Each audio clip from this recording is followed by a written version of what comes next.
તો નમસ્કાર મિત્રો, હું છું તમારો ભાવિક અને અત્યારે આપણે જ્યાં ઊભા છીએ એ છે સુખરામનગર પાણીની ટાંકી। તમે જોઈ રહ્યા છો કે અહીં ટ્રાફિકનો ઘણી બધી પરેશાની છે।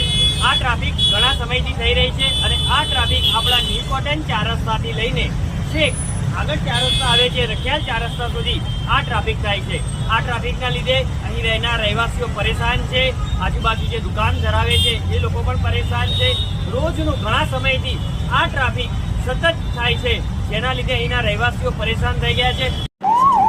તમે જોઈ શકો તેમ જ્યારે આ રીતે 108 ઇમરજન્સી વ્હીકલ ટ્રાફિકમાં ફસાઈ જાય છે ત્યારે ખૂબ જ દુઃખદ ઘટના છે। મારી ગુજરાત સરકાર, ટ્રાફિક વિભાગ અને અમદાવાદ ટ્રાફિક વિભાગને વિનંતી છે કે આ ટ્રાફિકને ખૂબ સમયને જલ્દી પ્રમાણમાં ઓછી કરવામાં આવે અને લોકો માટે એ ધ્યાન આપવામાં આવે। ખૂબ ખૂબ આભાર।